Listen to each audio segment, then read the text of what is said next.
don't forget when. I'll tell you a story I can't wait to begin. I'll tell you all my feelings, you'll sense it's from the heart. I'll tell you a story I can't wait to start.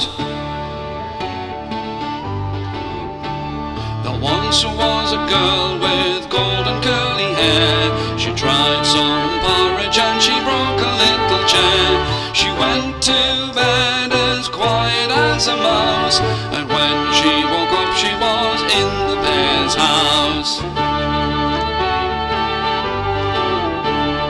Who, where, what, why, don't forget when. I'll tell you a story I can't wait to begin.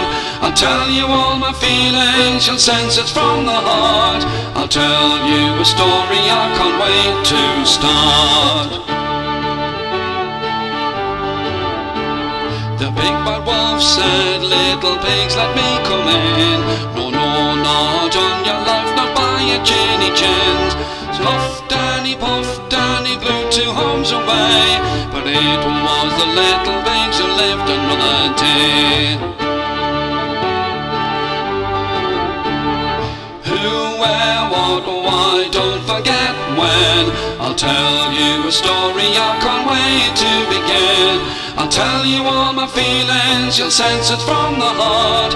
I'll tell you a story I can't wait to start. The whole farmyard ran as fast as they could. They ran down to the river beside the wood. You can't trust a fox's smile to climb upon its back, 'cause even in a story you must believe the facts. Who, where, what, why, don't forget when. I'll tell you a story I can't wait to begin. I'll tell you all my feelings, you'll sense it's from the heart. I'll tell you a story I can't wait to start. Who, where, what, why, don't forget when. I'll tell you a story I can't wait to begin. I'll tell you all my feelings, you'll sense it's from the heart. I'll tell you a story I can't wait to start.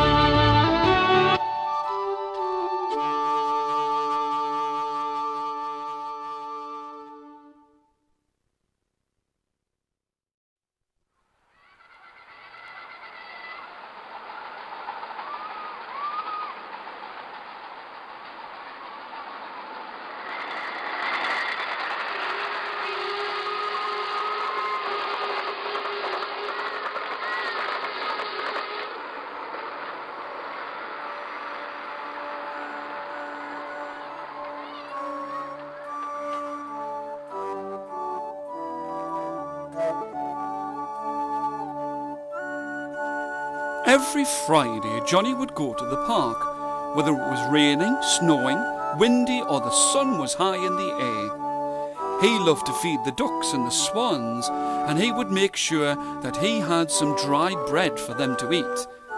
He didn't mind the weather, no matter what it did.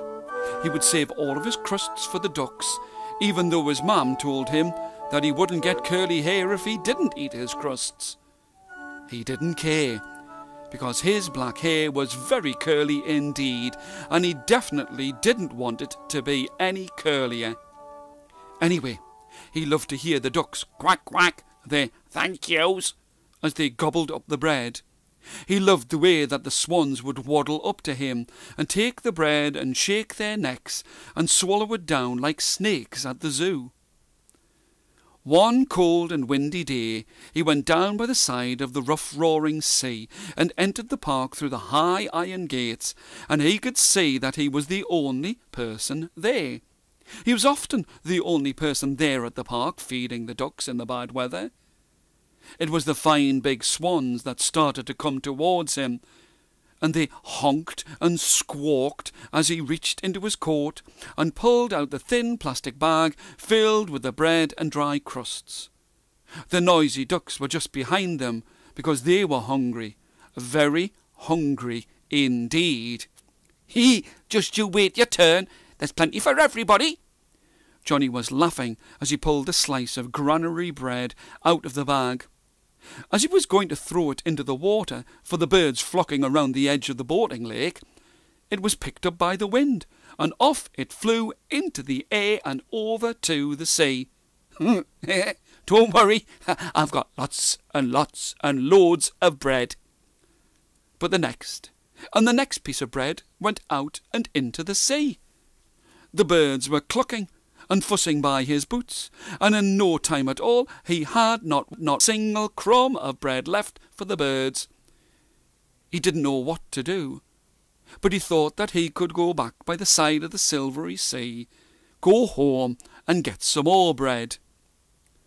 Johnny wasn't sure that he had heard it, but as he walked by the side of the silvery sea, the fish in the sea were all coming to the top of the salty water and were calling out and saying, "Oh, thank you, Johnny. Thank you, Johnny. The bread was so much better than the worms and the slippery things that we have to eat. Could you please bring us more next Friday?" From that time, Johnny could be seen carrying bread. 2 bags of bread, one for the fish and one for the ducks and the swans. And the ducks would quack quack their "thank you," and the swans would squawk their "oh, thank you." And even when he was a grown man, he would carry the bread for all of his animal friends. You might see him there by the side of the boating lake, with a piece of bread in his hand and a huge smile on his face.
One, 2, 3, 4, 5. Once I caught a fish alive. 6, 7, 8, 9, 10. Then I let it go again. Why did you let it go? Because it bit my finger so. Which finger did it bite? This little finger on my right. 1, 2, 3, 4, 5. Once I caught a fish alive. 6, 7, 8, 9, 10. Then I let it go again. Why did you let it go? Because it bit my finger so. Which finger did it bite? This little finger on my right. 1, 2, 3, 4, 5. Once I caught a fish alive. 6, 7, 8, 9, 10. Then I let it go again. Why did you let it go? Because it bit my finger so. Which finger did it bite? This little finger on my right. 1, 2, 3, 4, 5. Once I caught a fish alive. 6, 7, 8, 9, 10. Then I let it go again. Why did you let it go? Because it bit my finger so. Which finger did it bite? This little finger on my right.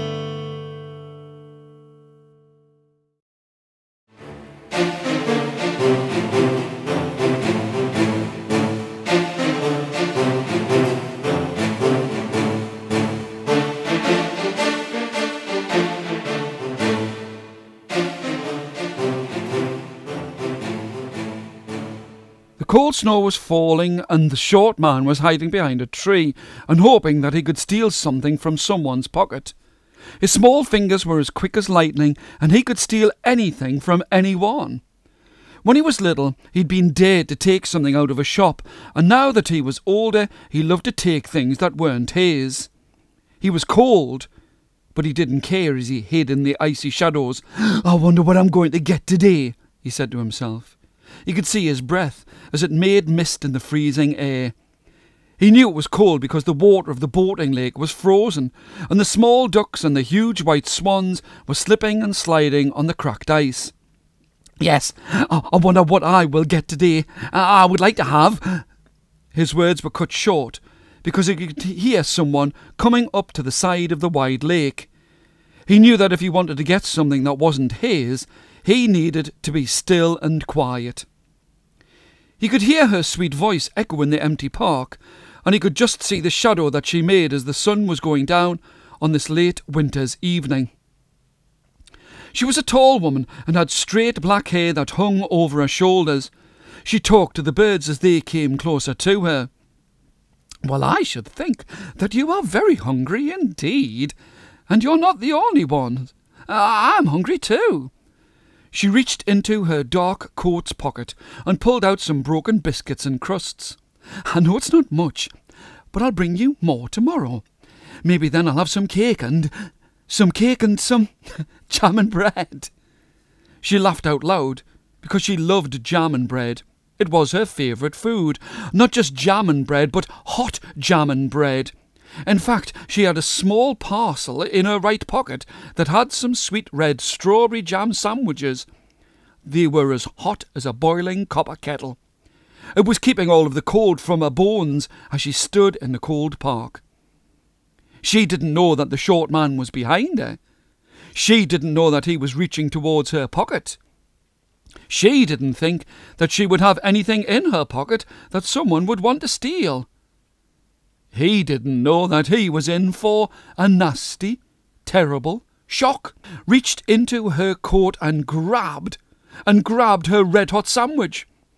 He screamed as if he'd been given a shock by a ghost, and he had to put his burnt fingers into the thick snow. There was jam everywhere as he screamed and yelled in pain. The birds were frightened into the icy air by all of his crying and shouting, and the woman, even though he had wanted to rob her, helped him bandage his fingers. She told him that it was so wrong to steal and take things out of other people's pockets, and made him promise to never steal again. It took him a long time to recover from the shock and the pain of holding something so hot. But when the summer came, he would still hide behind the trees and wait for people to come past. This time, he didn't take things out of anyone's pockets. He would wait until they weren't looking, and quicker than a wink or a blink, he would give back the money, the keys and the wallets that he had stolen. He put everything back into the bags and pockets of those people he had stolen from, and he couldn't help but smile, knowing that he had done something good for a change. He even took the time to give his own money away to those people he thought needed a few extra pennies as they stood by the side of the boating lake. He had definitely had his fingers burned when he had tried to steal.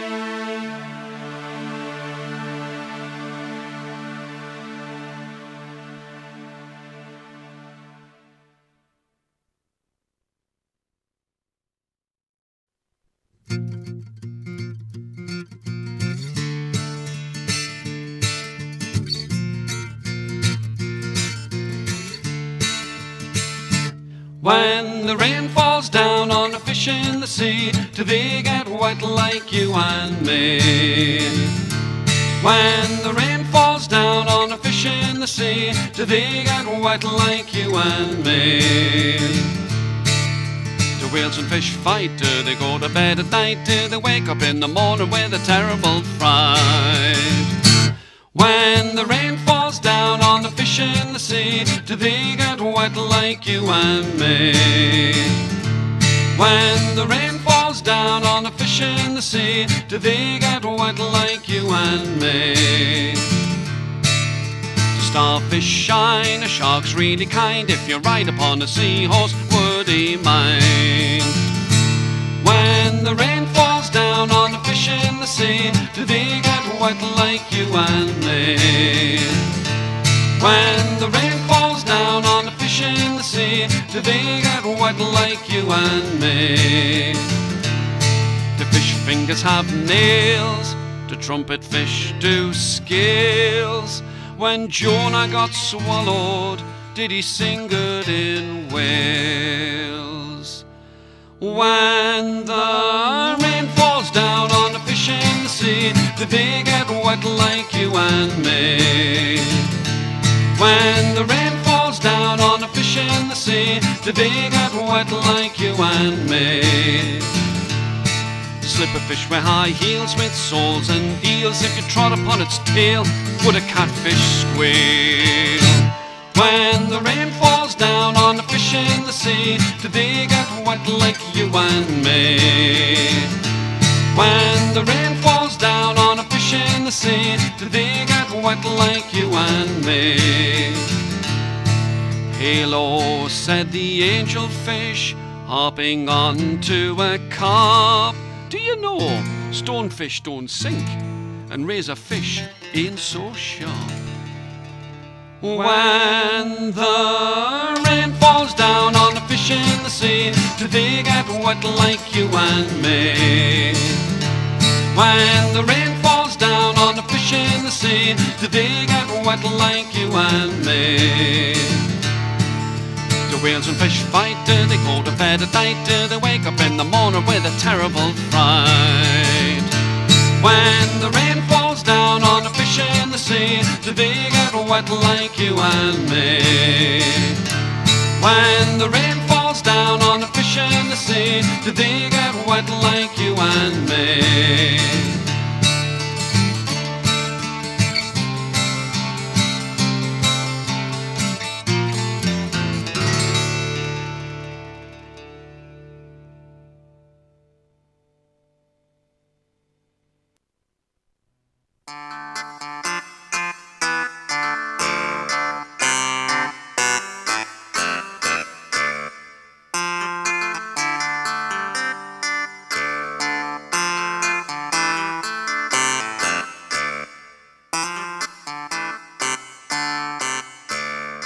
It was a sea-fret-filled summer's day, and the air was thick with warm fog, as a woman with long curly grey hair was angrily stamping her foot. She was an old woman, of the dangerous kind, an old woman with a cracked and crooked walking stick. She would call all the children who came close to her, "Varmints! You ain't nothing better than varmints!" Some of the children in the park were frightened of her, but some saw her like a terrible, spiky dragon that needed to be fought and brought to heel. When the sun was shining, she was a formidable sight to be seen, in her cloak as dark and as velvety as the night. She had black high-button boots that had been the fashion when she was a girl, but now were regarded as old as the hills. She wore most of her hair in a tight grey bun on the top of her stooped head. In fact, it was only the few straggly fronds of her hair that let you know that there was any colour other than black that wrapped its cold fingers about this woman. Children would flock behind her and call her names and think that they were safe. It was the only time that she would smile, as she waited until they came close enough to her back. She would slow down and will them to come closer, but you could tell by the scraping of their shoes that they were close enough for her to turn, pounce, and whack them with a metal ferrule of her stick. "Let that be your lesson to you, you varmints." trying to pick on a poor defenceless old woman. She would chuckle so that they could not see or hear her, because poor she might have been, old she definitely was, but defenceless, never, not with that spiteful stick in her hand. The children would go away with a bloodied nose or a welt across their heads and curse the name of Granny Varmint. That was all in the bright of day, but now it was as foggy as winter, as the hot summer's sun and the cold frothing sea made a sea fret to make it difficult to see anything at all. She couldn't see anything, never mind a pack of revengeful children as they crept up behind her with nothing but mischief and attack in their hearts. To make it worse for her and easier for them, those that had shoes had taken them off and had them swinging at their necks like some ghastly killed prey. Without their shoes she couldn't hear them coming as they crept behind her on the silencing grass, and they whacked the new, too big for her small head, silk bonnet onto the ground. They would have taken her stick too, but she would never give that up, sea fret or no sea fret. Even with the surprise she had managed to let fly with her deadly stick. Why you stinking varmints! I'll teach you not to hurt a poor defenceless old woman." Her stick was slashing through the thick fret, but all that she could see were the scores of fleeing, shoeless feet. They were all fleeing away from her, her glee-filled attackers. She knew that she had made contact with one of her tormentors, for there was a sliver of blood at the tip of a cane. "Just you wait and see. I'll teach you to torment a poor defenceless old woman. You'll be old too some day, and then you'll... A voice faded into the mist, as she could see a young, fluffy pigeon pecking at the flowers and fake wax fruit of a fine lace and silk bonnet. She nearly cried, but she was too old and too strong to let that happen. She was angry that the children had lain in wait for her and made such a concerted attack, but even more angry at the waste of 7 shillings and 3 halfpenny she could see going down into the crop of a pigeon. The pigeon was pulling the flowers and the fruit from the bonnet as if it was some fine piece of bird food. In desperation and frustration, she stormed off and started to walk away from the scene of her attack.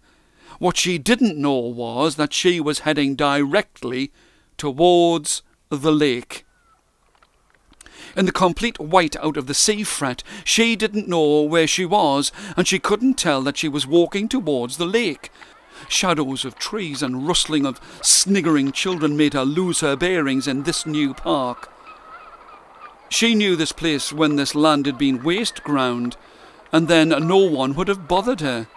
She had her ways and routes over the rough ground, and the sea had been hers.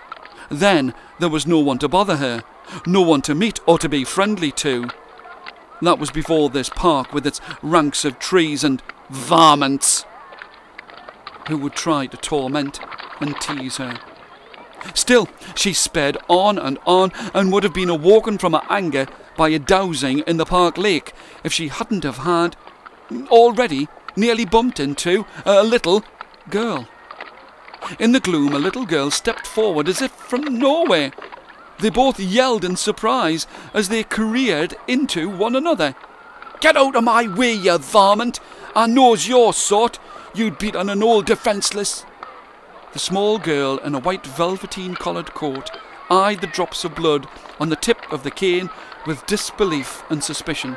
"You varmints is all the same. Pick on an old defenceless woman." She had the stick high in the air, ready to bring it down with a crack on the poor girl's head. The girl was frightened, but did not move. Her voice was slow and calm, despite a racing heart, and it made the old woman lower her stick. "I don't know what you're talking about, but I do know that if you were to keep on walking in that direction, She pointed over her shoulder to the unseen lake. "I know that you would go for a very unpleasant bath in the boating lake, and—" They both listened and could hear the slow slopping of the all too near water. She stepped towards Granny Varmint. Granny Varmint flinched unnecessarily. "And if you look over that way," she pointed towards the faint glimmering shine of the new copper roof of the bandstand that could just be seen through the murk of the fog. "If you were to go that way, then perhaps we'll both be safe." The old woman knew that she had judged this child in the way that she judged all children, and she held out her arm towards the girl as she was helped from out of the mist to go to the edge of the shiny bandstand. The sun slowly burned the rest of the sea fret away, and they were soon surrounded by onlookers who wanted to enjoy the park. Granny Varmint knew that it would never be the same or as good as it had been before they had made the park on her ground. But she whispered 2 words that she had not said to anyone, especially not a Varmint child. She whispered in this young girl's ear, "Thank you," and "Sorry."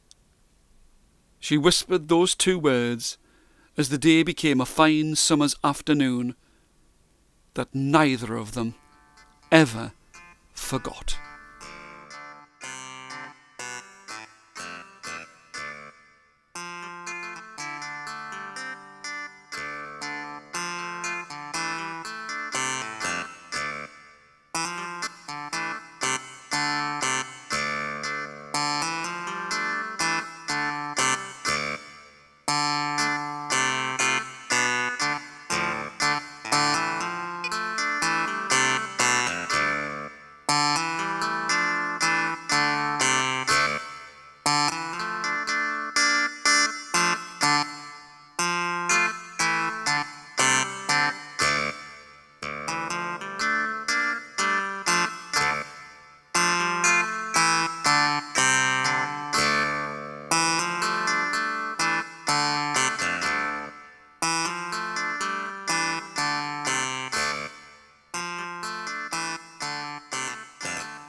On this cool summer's day, the sun was playing hide-and-seek behind the dark clouds as the tall girl with the beautiful smile on her face made her way to the boating lake. It was early, and she hoped that no one would see her as she got close to the side of the wide expanse of water. There was a smell of gutted fish in the air that nearly drowned out the sweet scent of the flowers. But she hadn't come here to look at the flowers or the sparkling watered grass. She was here to place her grandfather's boat into the lake. When he had died, he had left it to her in his will. He knew that she had always loved the rusting boat. She had really loved the fact that the 2 of them would be here together, regular as clockwork, and she would have her grandfather to herself as the 2 of them played at sailors in the park. She rested her hand on the wooden walls of the crooked boathouse to steady herself. She might have been the only girl who got close to the edge of the boating lake, but there was no way that she could have ever dreamed of going inside of the boathouse. That was only for men and the occasional boy, if he was lucky. Her grandfather's boat was heavy, but she lowered it as best as she could into the stinking, murky water. It made a satisfying chugging noise as she stoked the small boiler and watched the thick steam rise from the battered chimney. The chimney had been painted recently and gave a strange smell of burnt paint and old oil that always reminded her of her grandfather. Pulling her hair back from her eyes and glancing over her shoulder, she could see that the sea was calm, but there were small dark waves in the lake as she pushed the boat into the middle of the water. The waves had come from Councillor McAdam's fine model of a luxury liner. He was the president of the South Marine Boating Society, and he never liked her being so close to the men or the boats. He was at the far side of the lake and screaming and dancing a jig of rage as the two boats headed for each other on an inevitable collision course. Some of the words were becoming clearer as he headed straight for her. "Rebellious girl! If it hadn't been for your grandfather, never allowed in my day. Whoever heard of a girl in my boating society?" But all of these angry words were drowned out by the sickening grind of metal and rust that signalled the end of the two vessels as they slipped effortlessly beneath the soupy water. She had thought that this would be the worst thing that could have ever happened to her in all of the world. But the thunderclouds of war put all thoughts of boating and walking in the park with her grandfather out of her mind. If Councillor McAdam had had his way, he would have banned her and all girls from the park and closed it for his own use. In the first time in 18 months, she returned to the park, still sore from the way that she had been made to pay for his boat. It wasn't as if she had done it deliberately, but now she could see that many things had changed since that frightful day. Soldiers on leave were walking, dressed in their smart uniforms, on the paved middle terrace of the park. Before the war, no one but the rich and well-dressed were allowed there. Now, everyone was equal. So much had changed. So much was different. Anyone could sit on the smooth, varnished wooden seats. Rich or poor, commoner or king, could come and go as they pleased. And as the wild breeze blew through the old oak trees, she sat by the polished fences, and she vowed that any children of hers, especially the girls, would be able to place their boats on the boating lake without anyone telling them that they couldn't. Or they would have her and the ghost of her grandfather to answer to.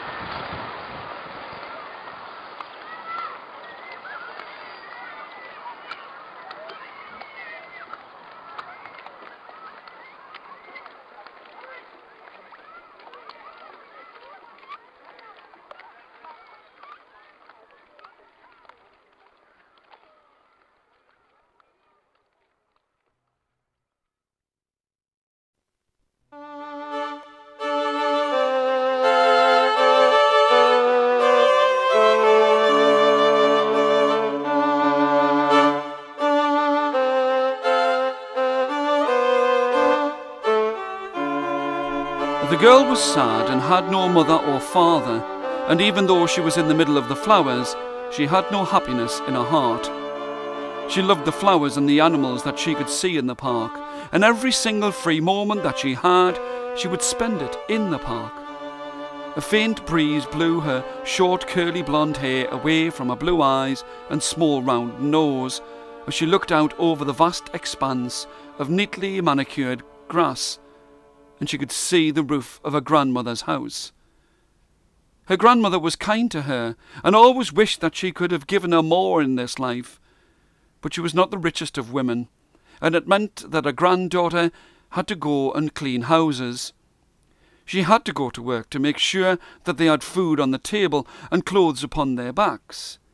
Even so, the best clothes that she had were a grubby, pointed-collared blouse and a long skirt that was ripped and torn. It was hard to clean their next-door neighbour's house. It scuffed her hands and made her back ache to have to polish all of the long, high-laced boots after having cleaned, polished, buffed and scrubbed every inch of the 3-story house. The girl's tired eyes were drawn away from the houses and away from her heavy, careworn thoughts by something she could see in the dark soil at her feet. In the soil she could see a long, wriggly worm. "Go on. Go and do your good work, my friend. We all have our work, and yours is to make sure the soil is broken up and filled with air." She was kneeling now as she watched with wonder at the tireless movement of the worm. On her lips she had its full Latin name, Lumbricus terrestris. "You have your work to do, so go and work. Do your good work." There was just a hint of surprise in her voice as a beautiful black butterfly alighted on a forsythia bush at the edge of a row of pink and white hyacinths. "I have never seen you before, my friend, but I will find your name by the end of the week when I go to the library on Saturday afternoon." She was staring hard at the way that the insect's wings fanned the early summer air and forgot to look at where she was walking. It was only as her foot clanked against a wrought iron sign with "Keep off the grass" etched into it that she stepped back onto the path. An old man with a nasty twist to his voice shouted at her that she should get away from the flowers, and that she should get herself back into the house and keep away from men's work. He shouted that he knew that she had been taking the labels off the plants, and he was going to tell the head park keeper to get her slung out of the park. His voice so upset her that she thought that she was going to cry, but she composed herself and took a fine lace handkerchief from out of her pocket and dabbed at the tears on a porcelain white cheek. It was another man's voice that brought her back to her senses. He was a builder on some wooden scaffolding at the edge of the park road, a broad-shouldered builder with a dirty hat above his leathery tanned face. He had a brick in his broad hand and a mortar trowel in the other. He told her, "Oh, I've seen you here every day that you can. You don't want to take no notice of him. He doesn't know the soil in the park like what you do. I think that you know this park better than anyone in the whole of Shields." She allowed herself to blush. She might have been taken out of school so that she could go to work, but she still tried to find out all that she could from books. She would read by the last guttering light of a halfpenny candle to help her to know more about the plants and the animals in the park. He continued, "You've been a good girl to this park, and if anyone was to ask me, not that they would, but if anyone was to ask me, I'd say that you know more about these plants and animals than the head keeper does. You stick in, and you'll have a great future in the park." With one swift and deft movement, he cut the brick in two and was reaching for another. "You see this house?" He nodded at the building at his feet. "You see this house? Why, man, I'm building it for the head keeper of this here park. But if you ask me, and not that anyone would ask me, but if they was to ask me, then I would say it belongs to you. It's rightly yours. You stick in, and don't see if I'm right about you getting a job in this place. And you'd make this place a palace." He waved his hand expansively around the whole of the horizon of the park. His hand covered the whole of the trees and the park and the lake and the flower beds. "Just you mark my words. If anyone was to ask me, you'd do a good job with this place. Make it into a palace. No doubt about that." Nobody had ever spoken to her with such a high regard, or such a well of sympathy or esteem. She laughed out loud as he returned to his work. All care floated from her shoulders, and she made a determined turn back to her grandmother's house. The library book in her bag, and fourpence halfpenny's worth of candles, and a world of knowledge would be there at her fingertips. If anyone had asked him, and not that they did, They would have wanted to know just how did he know that so many years before that the gardens and the grounds and the park would indeed flourish. They would flourish under her hands, with a woman's touch, her touch. Well, those gardens became the best in the country, and all because she had done her work, her good work, with the soil and the animals and the flowers.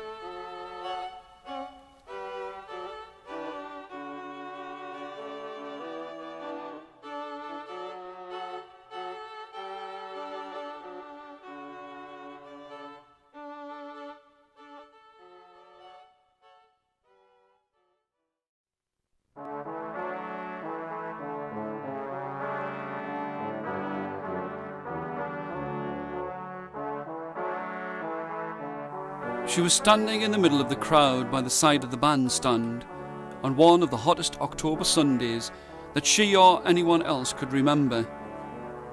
It was now nearly 2 years since the signing of the armistice, but it was the first time that she had been in the park since that time.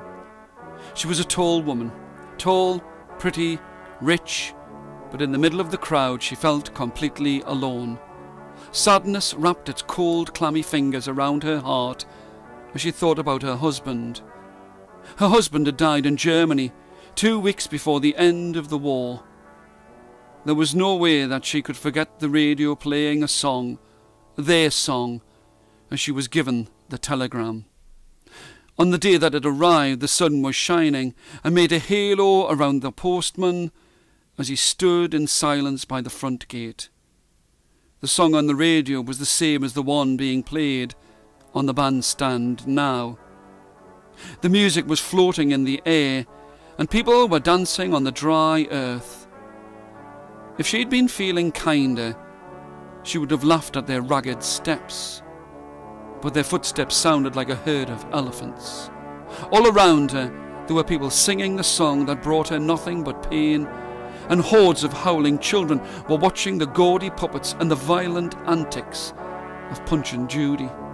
Seagulls screeched overhead, and the salt of the sea was lost in the sticky sweetness of the last blooms of the year and the stalls that were selling toffee apples and hot potatoes. It was only the relentless thud of the bow and arrows from the sideshow stalls that brought her back to her senses, and she knew that she had to get away from the hustle and bustle of the full park. Only the day before the fatal telegram had been given to her, placed slowly into a waiting palm. He had sent her a message, a hopeful message of how their lives would be in the future. She had read it more than 100 times, as if it was going to make him come back. She had read the telegram only the once, but once was enough. She had the hopeful words of his message engraved on her lips, and could hear his voice as if he were beside her, even in this crowded open space. "I will get back soon, and together we will see all of the things that we have at home. It will be raining when you get this, and I can only say that I am glad to be alive and the war is going well." She kept it, folded and refolded like some faded holy scripture, in a small shining leather bag that lay dangling from her gloved hands. Licorice-eating children pushed past her with frayed skipping ropes in their grubby hands. They had become bored with the skipping, and were now growling and taking turns at playing at being lion tamers. She wanted to be alone, and went away from the crowd slowly. She wanted to run, but thought that too many people would stare at her if she ran in her long pleated dress. As she made her way to the boating lake, she was thinking about her husband. Over the years she would hold pictures and memories of her husband close to her heart, and place a delicate manicured finger on the image of his lips. It took her 50 years to make her peace with the park. She couldn't believe that the bandstand had gone, and she wished that she could have heard the band just one more time. She wrapped her thin arms about herself to stave off the creeping cold.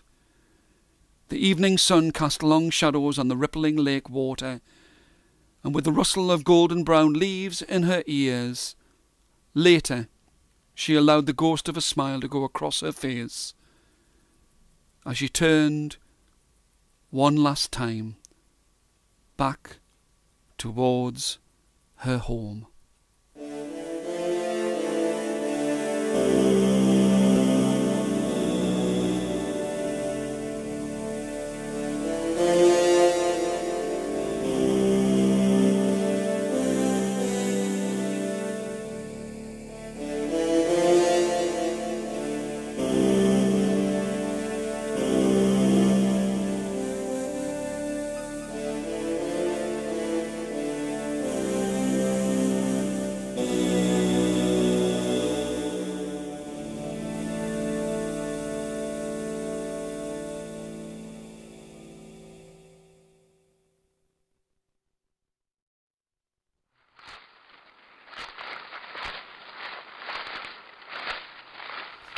It had been such a terrible time since he had been in this beautiful, empty park that his heart tingled with the joy of being away from the fighting.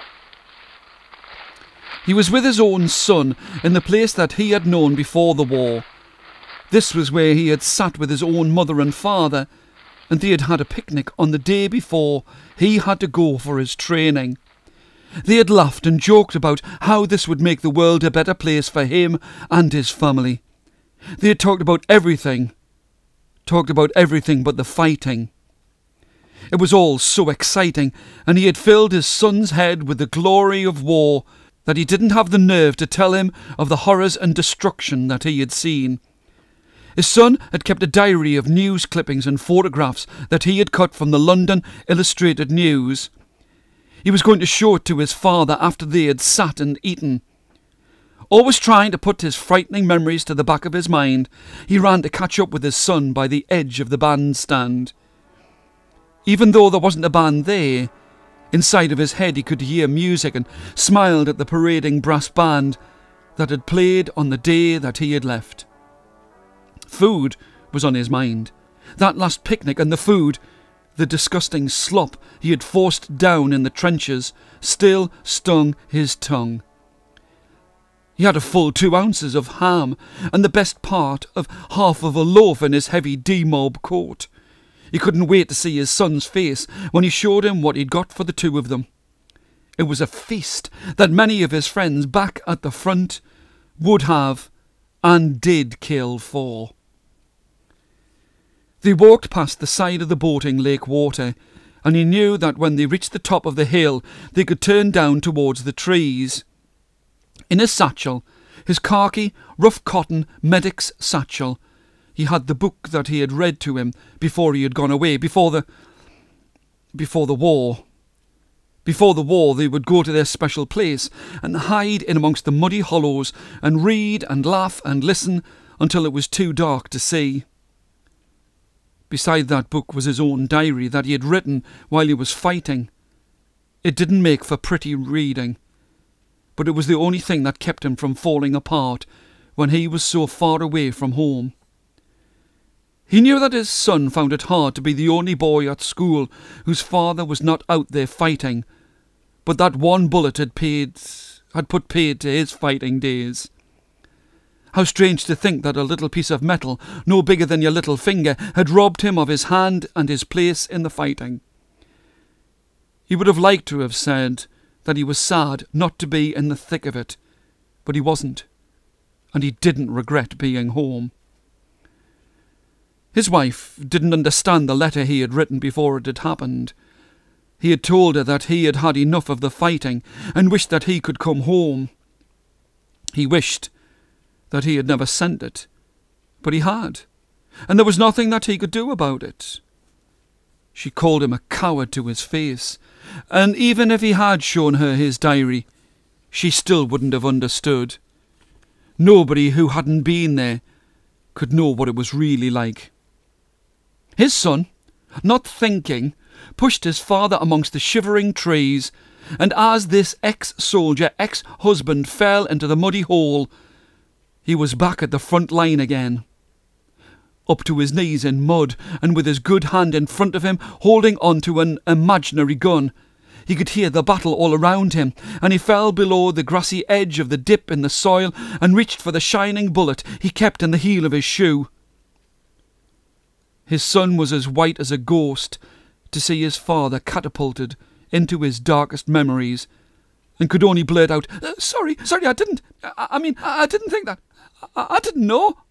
He was crying now, and ran to his father's arms.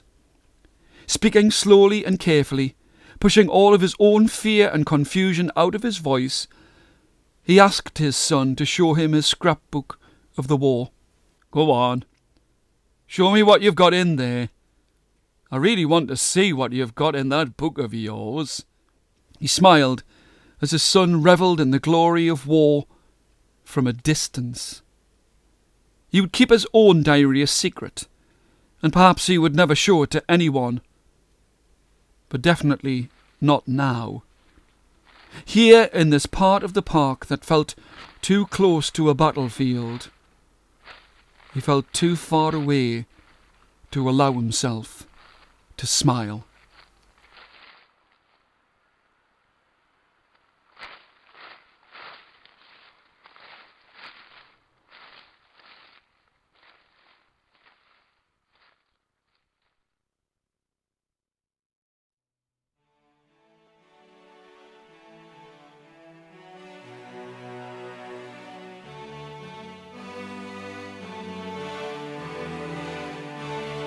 It was a terrible wartime. I could tell by the sound of the buzzing aeroplanes and the dull, rain-filled air. It was like a threatening swarm of 1,000 bees of death clouding the sky. In the dark blanket of night, I had held my lamp in this place in the park, my place in the park, for years. I had been here before, and I would be here in the future, but now I had to keep my light unlit until the air raid wardens wouldn't have to shout, "Put that light out!" Everything seemed black now, even during the day. The war and the bombs had shut out hope and light from this place for what seemed like 100 slow lifetimes. The bombers crept and crawled through the sky and made their way to Germany to give a delivery of death just like they had done to us 2 nights before. The broken timbers of the houses beside the docks looked like shattered bones and hair. I hadn't seen it for myself, but I heard passers-by talking about the destruction. That was all that people talked about these days. The war, bombs and death. Nobody ever looked at the flowers or the trees. They only seemed to look to the sky when they thought that there would be a chance of an air raid. I tried to cry, but I couldn't. I always wondered what it would be like to have a stinging, salty tear running down my face, but the sadness in my heart wouldn't let me cry. In the sky there was only the glow of the engines now. The noise had gone, and it made me wish for a home where there would be a warm glowing fire and a welcome easy feeling to rest, and not to have to help in the park. An old man with a cracked and crooked walking stick was making his way towards me. It was as if he couldn't see me. He never looked into my eyes. In all of the years that he had known me, he never wished me the time of day or asked me how I felt. I had seen him grow from a naughty little boy who would scuff his knees on the tall elm trees in the park, grow to the old man he was now. He had brought his children to the park in calmer, sweeter times, and I had read his book over his shoulder. Not that he minded, not that he noticed. He had pictures and drawings, photographs and postcards from all of his family. It brought a cold shiver to my spine to think that this man and those children of his who had run at my feet were now in a foreign land, fighting and dying in a muddy battlefield. As he sat on the wooden bench at my feet, I wanted to tell him that he would live and survive this war, but my bones and flesh of iron would not let me. A statue, a painted jet-black statue of a woman with a lamp in her hand, has to stand still and leave old men to their memories. Time will not age me, but I wish in all of this cold, cruel, war-torn world there was something I could say or do to make things right.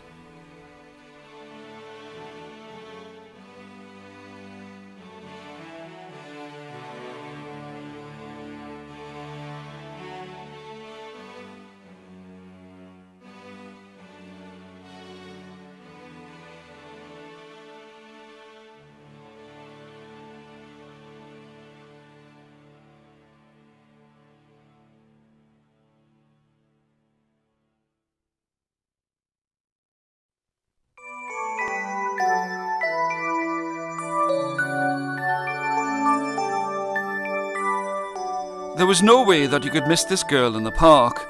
It wasn't just her long brown curly hair or her blue-green eyes. It wasn't her clothes, which were just like a bright set of traffic lights on full and all of the time. It was the fact that she would be up in the trees quicker than a thought, and the way that she loved to look at the wildlife in the park. Anything that crept or crawled, grew or flew was a friend to her. She made sure that she didn't hurt or disturb anything in the trees, but she loved to watch and hear the way that the birds would fly and observe the insects as they crawled in and out of the tall grass. She was a good girl with long brown curly hair, and with a small thin-lipped laughing smile she called out to her friend, "When I tore my jumper, it started to let the cold in, but do you know what?" Her friend, who was nearly as good at climbing as she was, called back over the icy ground by the back of the boathouse, "No, what?" There wasn't a single thing that would surprise her about what her friend did or wanted. There was a silence between them as they watched the sun glisten on the icy ground. "Do you know what I fancy right now?" She was teasing her best friend, who was hanging from a beech tree like a monkey in the zoo. "Do you know what I really fancy right now?" She could hardly stop herself from laughing. She knew how much her friend didn't like to be kept waiting, so she made sure that she didn't tell her too quickly. "No, I do not know what it is that you fancy right here and right now, and I know what that I won't find out until you tell me, which might be sometime this year. So why don't you tell me straight away before the snow melts?" Margaret Ann Lauper pulled at the frayed cuff of her jumper to reveal the dirt-smeared checked shirt underneath, as she enjoyed this moment of suspense with her friend. "I really fancy I really fancy an ice cream right here and right now." There was a guffaw of disbelief from the other tree as her friend, Sarah Oakley, landed on the ground with a disgusted look on her face. "Do you know what it is?" she said as she got her breath back. "Do you know what it is, Lauper?" She always called her Lauper when she was telling her off. "The snow is falling, it's freezing cold, and you're dressed like it's the summer in your pink boots and green tights, and it could only be you, and you, Lauper, who would want to have an ice cream in the middle of the coldest frost we've ever had. Well, wanting is one thing, and getting is another. For one thing, the ice cream parlour isn't open, and another thing is that you haven't got 2 brass farthings to rub together. Are you listening to me?" If she had been looking, and not enjoying giving her friend a small piece of her mind, she would have seen that Margaret Ann Lauper was not looking or listening to her at all. She was too busy staring into the roof of the parlour and pointing and mouthing words that were only just being formed on her lips. Sarah rushed under the tree to try and get some sense from her friend. "What is it, Lauper? What can you see? Are you all right?" She had more than a drop of concern in her voice. "What is it? Tell me, for goodness sake." From the thicker branches of the tree, Margaret Ann could see that a log had broken off from the tree she was in, and the weight of the snow, it had been trying to carry, had made it fall. It had smashed and broken the flat grey slates of the ice cream parlour roof, and was letting the snow, the cold wind, and soon would let the rain into the pristine room of the parlour. "What is it? What have you seen? Tell me, Margie, tell me, please." All that came from Laupa's throat as she reached over to lower herself down to the ground was a garbled mass of syllables. "Ice cream roof broken. No ice cream in the summer. Got to do something, and do it quickly." Even though she was only getting a small part of the true message, Sarah knew that there was something to be done, and it involved the ice cream parlour's roof. She climbed onto a rusty broken chair that had been left out in the cold after the end of the summer season, and she strained to see what had happened to the slates and the roof. Together they had read a treasure trail book at school and knew that they would have to do something to stop the parlour being destroyed. Branches and twigs were taken from the waste ground by the side of the model train station and linked and laced together. The two girls worked so hard that it was only as the old neon orange street lamps started to flicker on that they knew that they had better go home. Their work was done, and they had fashioned a fine cover for the hole in the roof.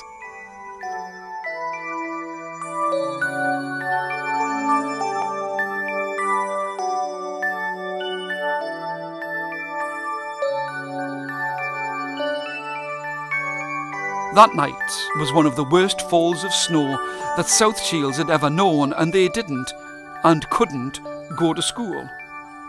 With time on their hands, the two friends went to the ice cream cafe in the middle of the town. They didn't have to wait in the queue because they were the only ones brave or daft enough to go for an ice cream on an icy day. The owner was just about to shut up shop when he saw them coming in. "I don't know what you two want. Nobody's been on all day." And it was Margaret, Laupa, who spoke first. "We just wanted to tell you that there's a hole in the roof in the shop in the park. We were climbing trees when a log fell." The owner wasn't listening. He was too cross with himself at thinking that he'd wasted his morning trying to sell ice cream in the winter time. He didn't wait for them to finish their story. "So you're telling me that you've smashed the roof of the parlour?" He reached towards the phone on the clean green Formica counter by the side of the gleaming coffee machine.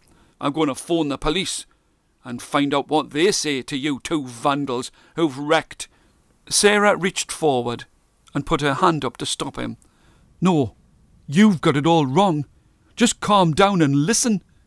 Aldo Minchella put his finger over the receiver and put his head to one side.